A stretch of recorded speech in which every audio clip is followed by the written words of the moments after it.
Well, you mentioned 8 days ago that you were approaching the finish line. What tilted things toward the finish line to get you going toward your next project? Well, I think Brandon just did a great job working with their respective representatives, and at this time of the year, there's always I think things are a little bit tense, and different circumstances and elements come into it, and get everybody there at the draft. I think that adds to it a little bit as well, Paul. And so we, Brandon worked respectively with Jared Bouquet and Patrick Aronson on Johnsson, and then with Marcus Lato and Simo Norrinen on Kapanen to just get those signed and done and sent in today. And so we're obviously thrilled to be keeping them both, and excited for what their potential. And we're excited for the potential that lies ahead, and us helping them get there. What's it mean to have those two guys locked up for the 3 to 4 years that you have? Well, I think it gives us real certainty that they're locked in for more than just the 1 year. And I know, Andreas,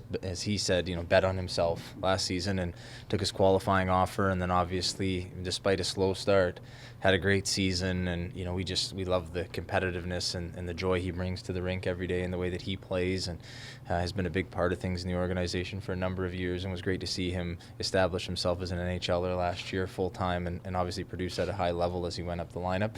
And Kasperi, he's been with us now since almost exactly 4 years ago today, and watch him grow as a person and a player in his time here to where last year he finally cracked the team at a training camp and played full time for us, and continued to be outstanding on the penalty kill, use his speed, move up and down the lineup. Really, whatever we asked of him was great, and to know that we have those guys locked in for even more than just the 1 or 2 years, it's a nice relief for us, and we hope for them, gives them the ability to relax and just come in and continue to develop and reach their potential, which we don't think either one is close to yet. Yeah, was part of the timing and getting it done now with the fact that free agent window's opening and all that?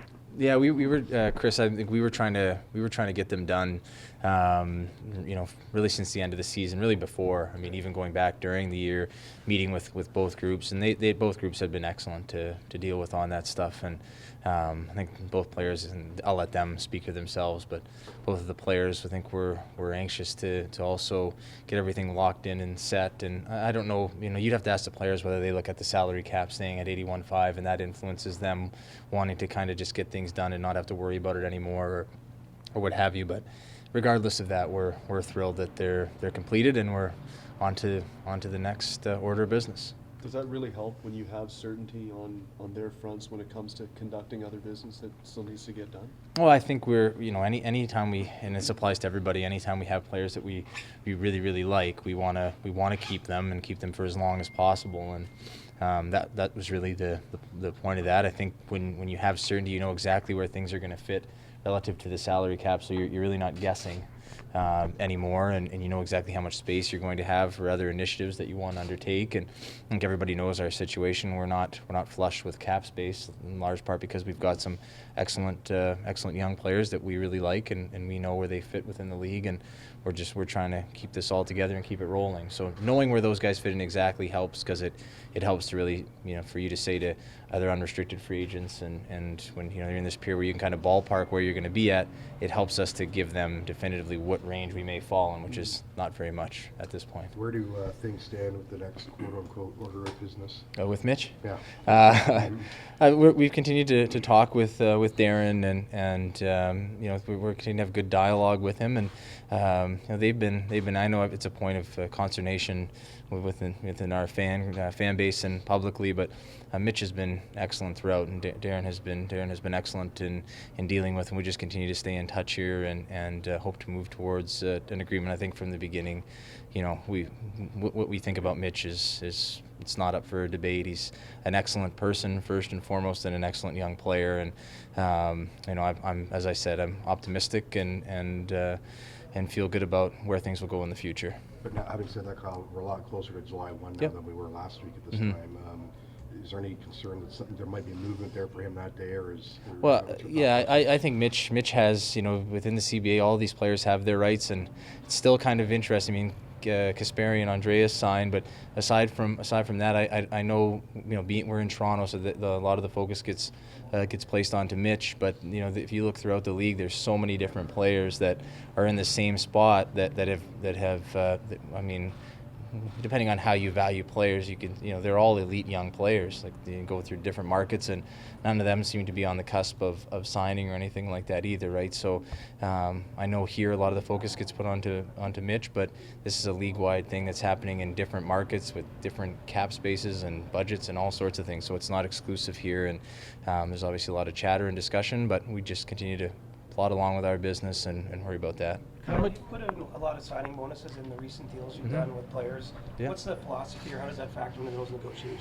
Well, I think the way that it factors in, Chris, is that I think in some cases the players feel that they could be getting a greater average annual amount elsewhere, and so some of it is to do with the present value of money, and they're willing to forego some of the average to if the bonus structure is split up in various different ways. So for us, we don't have, we get it used against us a lot, like the taxation part of it, and if you play elsewhere, you play for in a lower tax bracket, then other teams use that, and so we're fortunate here because of our fan base and because of the coverage and because of our corporate partners that we're pretty fortunate in terms of the revenue that we're able to draw in. And so I think for us to sit back and have the taxation argument used against us, but then not be able to use any advantage that we have would be foolish on our part. So that's the way that we've tried to do it, and I hear people bicker about it and make comments about it, but other teams aren't apologizing for using taxation or cost of living to aid their arguments. So I don't think we should apologize either, and we won't. Given your cap situation and perhaps the unknown commodity of Mitch still, how do you approach July 1st in your attempt to make the team better? Well, I think we've got to save space for Mitch, and that's totally fine. But I think regardless if we were to have something done tonight, we would still. I think we all know this year, we're going to be rate tight to the salary caps. We're trying to do some creative things on the edges with players that perhaps look at this as a legacy opportunity for them, or they look at this as a chance to rebound. I think we've had some good examples of guys that have come into our organization.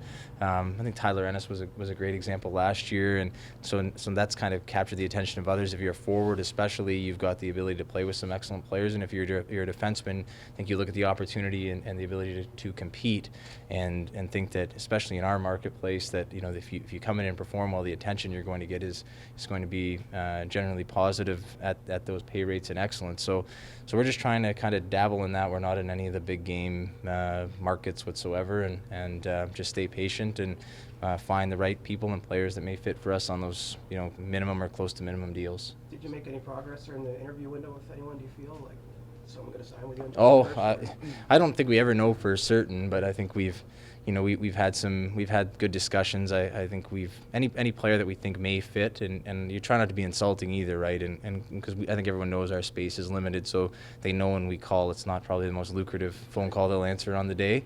But we think our opportunity and the organization we can provide can give a good opportunity to certain types of players and where they're at in their career. So it's been interesting. I think we're a spot where guys that you would consider depth players, or guys at nearing the end of their career that have want a chance to be on a competitive team and in a great place to play.